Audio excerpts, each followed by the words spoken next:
siya, no? Tapos na natin. Yan.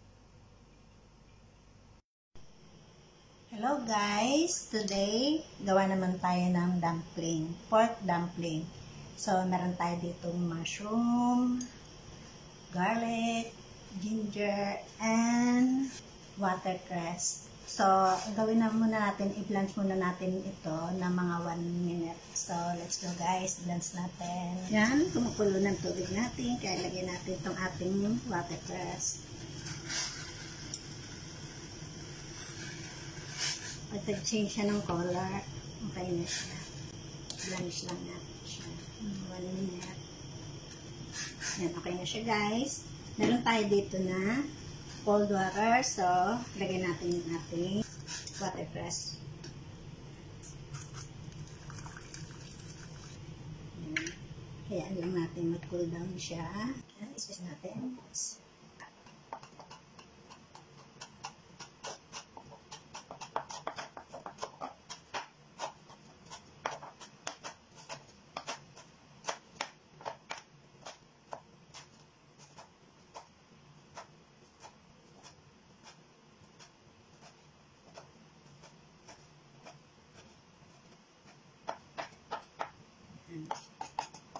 Paraan natin sa paraan.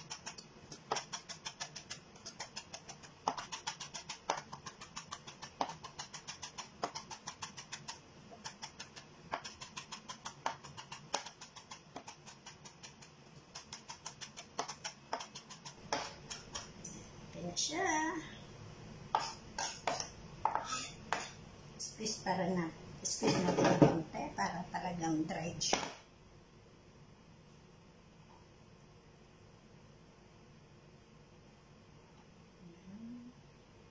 Squeeze natin kasi itulog pa siya. Lagay lang natin yan. Lagay din natin yung ating mushroom. Medyo malaki kasi ito eh. Kaya dapat kung ano kayo ka-size niya. Hindi naman siya. Konti lang natin kasi yan. Hindi natin naman kailangan i-mix lang natin ganyan. Tama lang yung yung mix ng gulay at saka ng meat. Ganyan. So, para maka-sure tayo ng lasa, kuha muna tayo ng natin bago natin balutin kasi para make it sure na okay yung lasa niya. So, pwedeng iprito ng konti para mabilisan ko na lang sa microwave. Guys, ito na. Tikman natin kung okay na siya.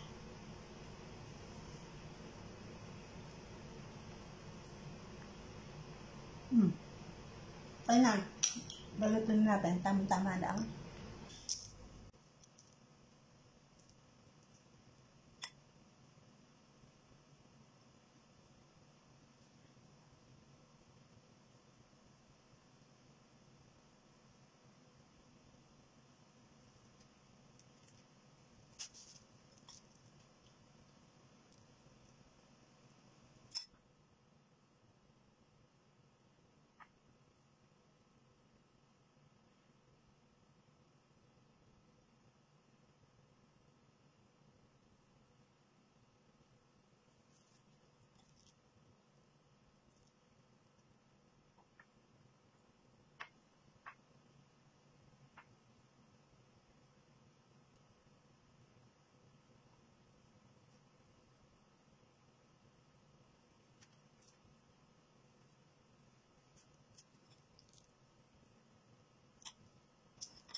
siya, no?